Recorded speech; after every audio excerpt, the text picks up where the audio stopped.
क्या आपने कभी सोचा है, कुछ लोग बहुत इंटेलिजेंट होते हैं लेकिन फिर भी रिश्ते को संभालने बनाने में असफल रहते हैं। इसके विपरीत कुछ लोग पढ़ाई में एवरेज रहते हैं, इसके बावजूद वो जीवन के हर पक्ष में सफलता प्राप्त करते हैं और निरंतर आगे बढ़ते ही चले जाते हैं। उनके हेल्दी रिलेशंस होते हैं, नेतृत्व की क्षमताएं होती हैं और सफलता उनके कदम चूमती है। तो क्या सफलता और इंटेलिजेंस के बीच कोई संबंध होता है? एक होता है आईक्यू, जिसको हम बुद्धिलब्धि कहते हैं, है ना, और एक होता है ईक्यू, उसको कहते हैं भावनात्मक बुद्धिलब्धि। तो कुछ लोगों में ईक्यू की कमी होती है, जिसकी वजह से वो कुशाग्र बुद्धि होते हुए भी सिर्फ एकेडमिक रूप से कुशाग्र हो रह जाते हैं, लेकिन जीवन की व्यावहारिक चीज़ों में वो पीछे ही रहते चले जाते हैं और जीवन से एकदम से असंतुष्ट हो जाते हैं। नमस्कार, मैं हूँ doctor Richa Pathak, clinical psychologist and counsellor, और आप देख रहे हैं पॉजिटिव हेल्थ सेंटर। आज हम बात करेंगे इमोशनल इंटेलिजेंस यानी भावनात्मक बुद्धिमत्ता। इमोशनल इंटेलिजेंस सफलता का छिपा हुआ आधार है, ये जानेंगे हम।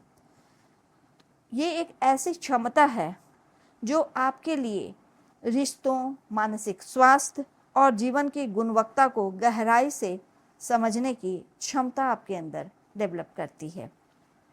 एक छोटी सी कहानी के माध्यम से मैं इसको समझाने की कोशिश करती हूँ। किसी दफ्तर में दो सहकर्मी हैं, कल्पना और रिया, और दोनों ने बहुत मेहनत से एक प्रोजेक्ट तैयार किया। जब उसमें वो प्रोजेक्ट बहुत ही सक्सेसफुल रहा तो ऑफिस के कुछ लोगों ने, कुछ सहकर्मी, कुछ सीनियर्स ने सारे क्रेडिट खुद ले लिए और उन लोगों की कोई चर्चा ही नहीं हुई। बहुत मेहनत किया उन लोगों ने, लेकिन सारा क्रेडिट कोई और ले गया। इस बात से दोनों को अंदर से बहुत ही तकलीफ़ हुई, बहुत ही क्रोध आया, लेकिन दोनों की प्रतिक्रियाएं अलग अलग थीं।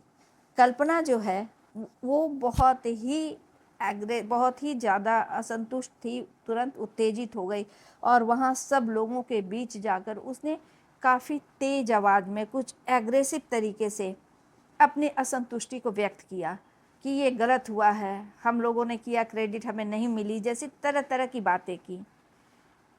और परिणाम क्या हुआ? इसकी वजह से कुछ लोगों की भावनाएं आहत हुई, जो प्रत्यक्ष या अप्रत्यक्ष रूप से उस चीज़ में शामिल नहीं थे। उसने एक साथ सबको कहना शुरू कर दिया, तो और उसके रिश्तों में कड़वाहट आने लगी और ऐसा समय आया कि वो बिल्कुल अकेली पड़ गई। लेकिन रिया ने उस समय, उसे भी बहुत गुस्सा आ रहा था, उसे भी चिढ़ मची हुई थी, लेकिन उसने पेशेंस रखा, अपने इमोशंस को समझने की कोशिश की। तो उसको लगा कि मैं बहुत असंतुष्ट हो गई हूँ, मुझे बहुत क्रोध आ रहा है और अगर इस इमोशनल स्टेट में मैं किसी से भी बातें करूँगी तो शायद बहुत सारे बातें ऐसी हो जाएं, ऐसे शब्द निकल जाएं जो उसके लिए मुझे बाद में अफसोस हो कि ये चीज़ें नहीं करनी थी और शायद मामला और भी गड़बड़ हो जाए। तो उसने उस वक्त अपने आप को, अब पहले अपने इमोशन को पहचाना कि बहुत ज़्यादा एग्रेशन या गुस्सा या असंतोष है। फिर उसने उसको कंट्रोल करने की कोशिश की, डीप ब्रेथ लिया, टहलने लगी, थोड़ा ठंडे ठंडे पानी 2-3 गिलास पिए, तो वहाँ से हट गई। उस समय उसने कोई रिएक्शन, कुछ भी रिप्लाई नहीं किया, लेकिन उसने वक्त का इंतज़ार किया और जब उचित समय आया तो उसने अपने सीनियर्स से, उसमें कुछ लोग शामिल भी थे जिन्होंने सारे क्रेडिट ले लिए थे और कुछ लोग नहीं भी थे, बहुत ही शालीनता और सभ्यता के साथ उसने वो सारी बातें कह दी जिससे वो आहत हुई थी। उसने जो मेहनत लगाया था, प्रोजेक्ट में सब कुछ किया था कि इतना कुछ होने पर भी हमें क्रेडिट नहीं मिला, ये उचित नहीं था, लेकिन उसके कहने का तरीका ऐसा था कि लोगों को बातें समझ में आईं और उसका परिणाम ये हुआ कि उसको जो टीम वर्क का लीडर बना दिया गया और उसने फिर अगला जो प्रोजेक्ट था बहुत ही सक्सेसफुली किया और उसमें उसे क्रेडिट भी मिला। जबकि दूसरी ओर कल्पना जो थी वो कहीं कि नहीं रे बिल्कुल अकेली हो गई, उसको लगा मेरे साथ गलत दोनों ने किया था। फिर उसको ये भी लगा कि कल्पना को कि रिया को आगे कर दिया गया, हम दोनों ने बराबर मेहनत की थी, यानी वो असंतुष्ट थी और धीरे धीरे उसके रिलेशंस दफ्तर में बुरे से बुरे होते चले गए। ये बहुत अच्छा एग्जाम्पल है ये समझने के लिए कि आप अगर बौद्धिक तौर पे बहुत कुशाग्र हैं, जैसे दोनों ही बहुत इंटेलिजेंट थी, एक समान उनका एकेडमिक था और एक्सपीरियंस थी, कार्यकुशल भी दोनों एक समान थी, ये सब कुछ होते हुए दोनों के बीच भेद क्या था? इमोशनल इंटेलिजेंस का। रिया जो थी वो इमोशनली इंटेलिजेंट लड़की थी, जबकि कल्पना में इसकी कमी थी, इसकी वजह से उसे कुछ भी हाथ नहीं लगा। तो ये बहुत समझना ज़रूरी है प्रैक्टिकल लाइफ में, क्योंकि आप कितने भी इंटेलिजेंट हो, अगर इमोशनली आप इंटेलिजेंट नहीं हो तो समस्याएं होती हैं। लेकिन हम चाहें तो प्रयास के द्वारा अपने अंदर इस क्वालिटी को डेवलप कर सकते हैं। तो चलिए सबसे पहले ये समझते हैं कि इमोशनल इंटेलिजेंस है क्या। तो इसके कुछ बातों को आप समझेंगे कि क्या क्वालिटी है, उससे आपको इमोशनल इंटेलिजेंस समझ में आएगा। अपनी भावनाओं को पहली क्वालिटी ये है कि अपनी भावनाओं को पहचानना। अगर आप क्रोधित हैं तो आपको पता है कि आप क्रोधित हैं, अगर आप असंतुष्ट हैं तो आपको ये पता होना चाहिए। बहुत सारे लोग नहीं समझ पाते हैं कि एक्चुअल हमारा इमोशनल स्टेट क्या है। तो सबसे पहली क्वालिटी क्या है कि आपको अपने इमोशन को पहचानना।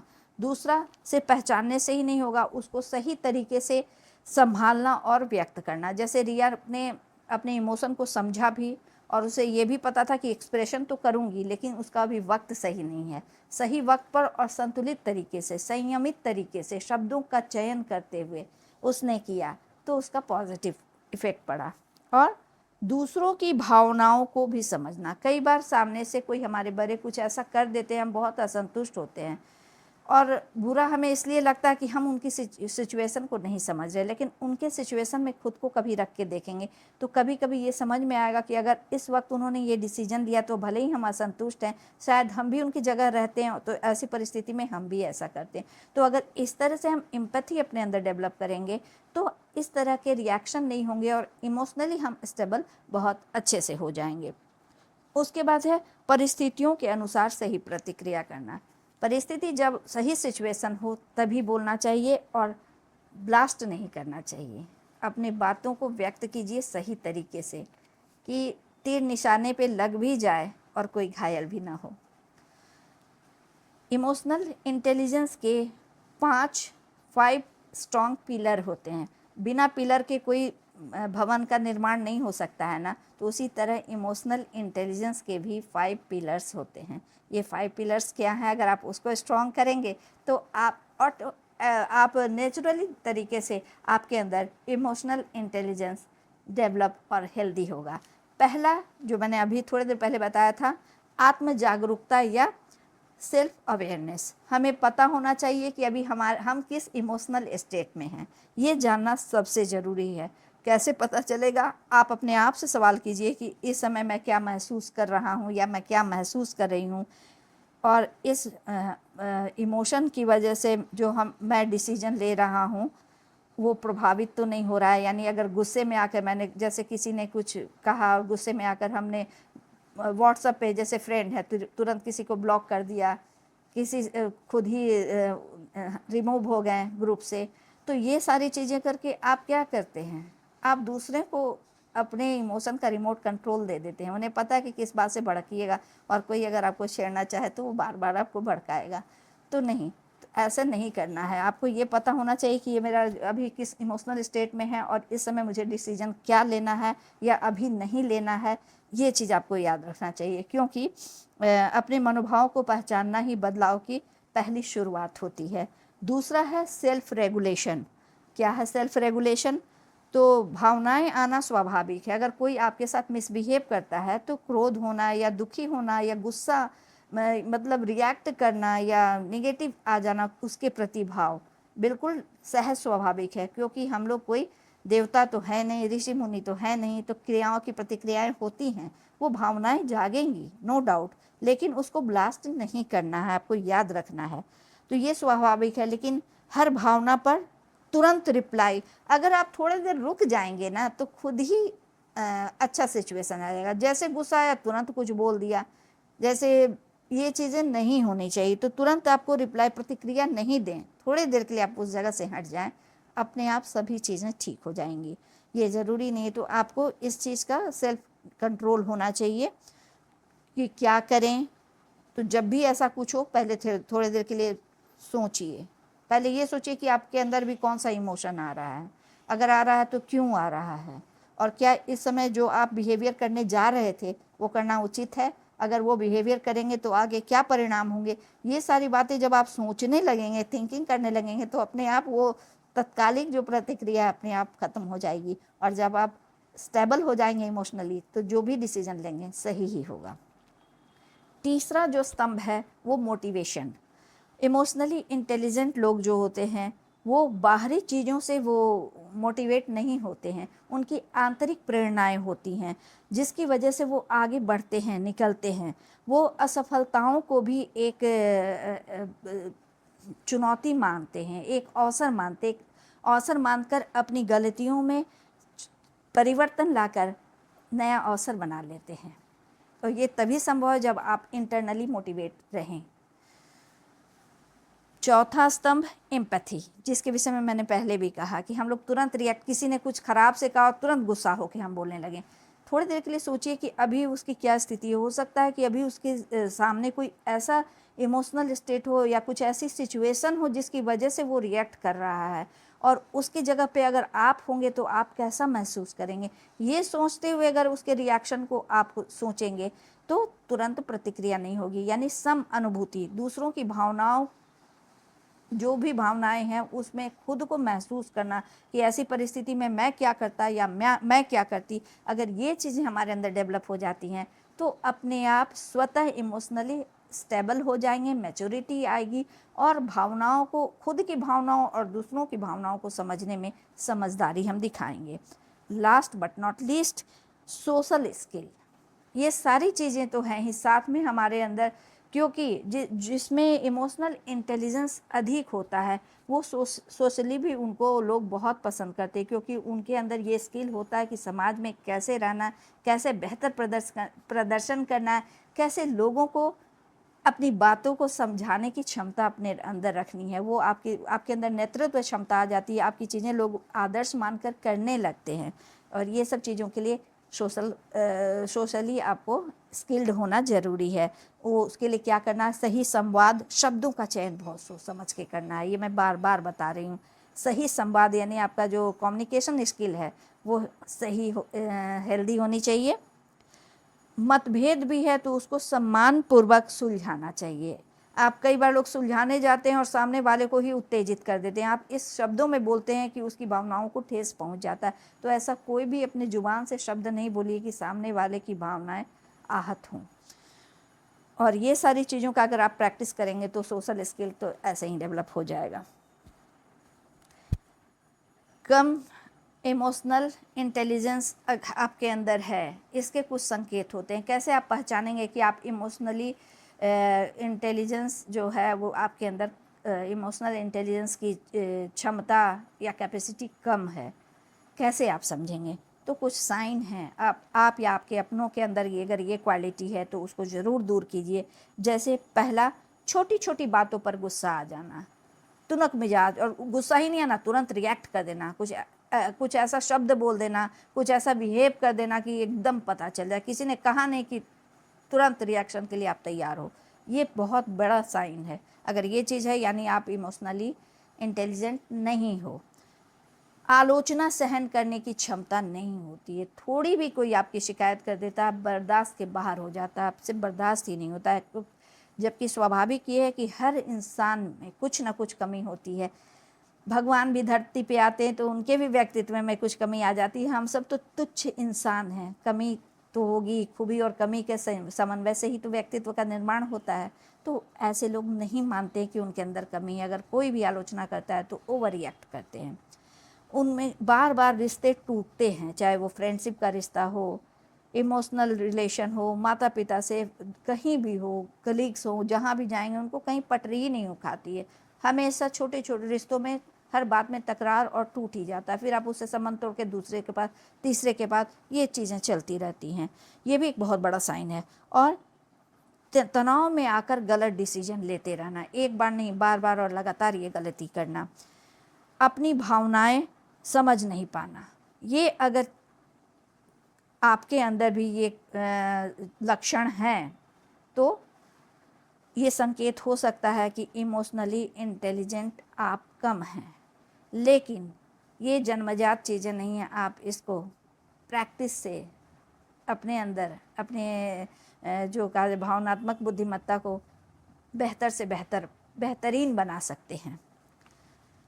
कैसे बढ़ाएंगे EQ? अपने आप से 3 प्रश्न कीजिए। पहला, आज मैंने क्या महसूस किया? फिर पता चला कि मैंने ये महसूस किया, तो मैंने ऐसा क्यों महसूस किया? दूसरा सवाल। और तीसरा, मैं अगली बार इससे बेहतर प्रतिक्रिया या रिस्पॉन्स दूंगा। जैसे कि क्रोध आया, तो मैंने पहले तो ये कि मैंने ऐसा क्या किया, तो मेरे अंदर क्रोध आया।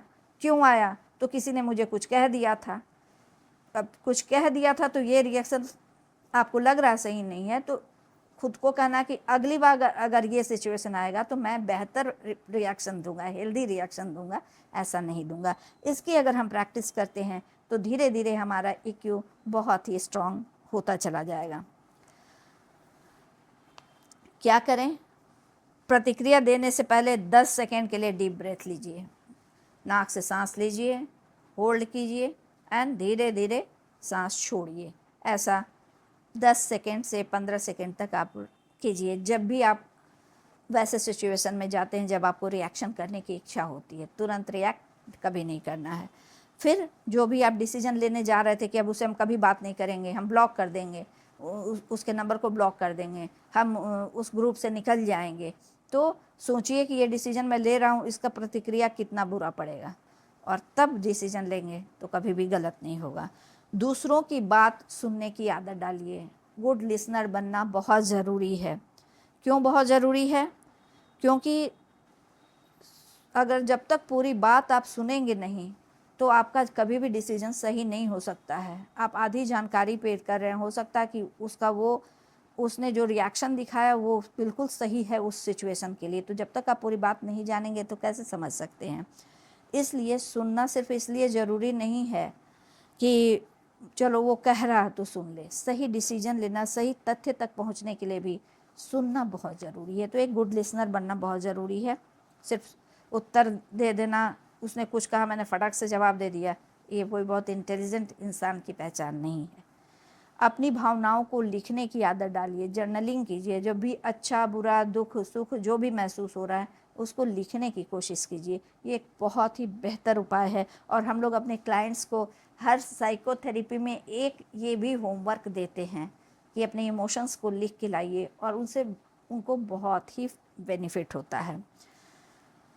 स्वयं के प्रति दयालु बनिए। कभी कभी अपने आप पे गुस्सा आता है, मेरे ही साथ सब कोई बोलता है हम ही बेकार है, हमारे अंदर ये चीज़ नहीं है, वो चीज़ नहीं है, अपने 1000 खामी देखने लगते, तो ये भी अच्छी बात नहीं है।